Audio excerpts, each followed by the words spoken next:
YouTube? All right. Here, where are the videos? Where's the vet? How's the vet coming out? Well, I've been busy here. Lots of stuff going on, man. We have a lot of bikes in and out. Had some traffic picking up, all kinds of stuff going on. Plus, coming out of Hurricane Milton and all that stuff. Working on getting a better mic too, because my audio generally sucks. So, I've got to overdub a video I shot doing a brake caliper O-ring conversion, and I thought I'd just do a quick touch-up today on the vet, since everybody seems to want to know what's going on with it. So, latest in progress. Hood scoop or engine cover really is a kind of proof of concept. I like the design. It's just tin right now. I wrapped it in some matte carbon fiber. Not in love with the matte. I think I may do gloss. I may end up ultimately making one out of carbon fiber, because I'm just not in love with the tin and the open front corners. Even driving, you can actually see daylight through it, and it's getting a little bit of wind turbulence around it. It's all in one piece. It's running. Camber's set on the rear. Although I did just discover that the trailing arm bushings in the back are severely blown out. Doesn't look too bad. You can see it's towed in a little bit from here. But, so that rear end's going to have to come apart, do trailing arm bushings, before I can get it aligned. Been out doing tuning runs. I switched all disconnected right now. I've been trying to run mass airflow tuning first, tuning the mass airflow calibration, and it wasn't happening. I was just chasing my tail. I think it was still referencing the VE table somehow. So I switched over to speed density, failed the math and been running speed density tuning, and that's working really well. And had it out a couple of days. Got to the point where I could do some full throttle runs, full throttle pulls and try and tune the higher end of the RPM range, the VE table. And the problem I have is, you can see the toe on this rear wheel too is a little, the toe's a little too positive. The problem I had was it's not stable at high speed. I'm with the gearing, with the factory gearing still in this. Honestly, I'm getting top end to second gear at about 5,500 RPM, and I'm nearing about 90 miles an hour in second gear. So gearing's going to have to happen in the rear. Interesting thing is I've built lots of cars over the years, lots of fast cars. I've ridden and driven and worked on fast cars and bikes my whole life, and I've ridden and driven some sketchy shit. And right now, with the rear end as loose as it is, every time you come on and off the throttle, it changes the rear end alignment. It throws the car all over the road. And this thing at 90 miles an hour scared the crap out of me. Oh my God, it was fun. Yeah, I'll tell you what, the TBSS manifold and this cam are outrageous because it's snotty around town, but you get this thing over like 4,000, 4,500 RPM, and it's like you hit a 250 shot of nitrous, man. It just takes off like you started another motor. It's a rocket. So I got to get some rear gears in this. I'm going to go up to like 373s probably, or 390. That ought to put it in a nice place so I can still take it down the highway and, be around $2,000 or so. And so that's where it's at. It's mobile. It's driving. As a matter of fact, let's see how this mic is. See if you can hear this sucker start up.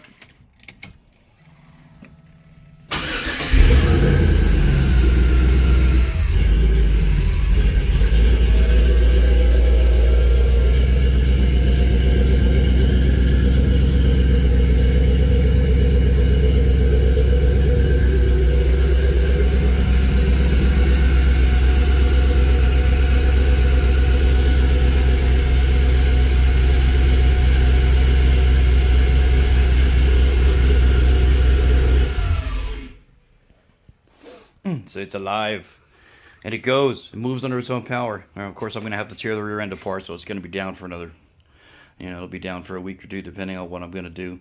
If I just do the trailing arm bushings, I can knock that out in a couple of days, between waiting for parts to get here and all that. But if I'm going to go in and do the ring and pinion, then the rear pumpkin's going to come out. And if I go that far, I'm certainly going to run through everything, drive shafts and all. Drive shafts feel tight, and 82s use 1350 U-joints on the half shafts in the back, so they're super strong. But for all I know, they're 42 years old like the rest of the car is. So, although there's no slap in them, no slop in them rather. So we'll see when I get it apart. I'll run through it and obviously replace anything that needs to be replaced. This does 82, I think 80, 81, 82. Use aluminum third member. It's a Dana 44 aluminum third member, which doesn't get a whole lot of respect. And although honestly they don't seem to blow up, but what happens is the caps that hold the carrier in crack because they're aluminum caps and an aluminum housing. And they used to make a retro kit to do steel caps, but then there's a ton of machine work involved in that. And I don't know if I'm going to go that far with it because to be honest with you, we got a turf war in the front yard here. We got a turf war. They're fighting over my deer corn. So yeah, so I'm gonna keep the aluminum housing. To upgrade it to go to an old school earlier cast steel housing or retrofit it. We're thousands and thousands of dollars just into the pumpkin.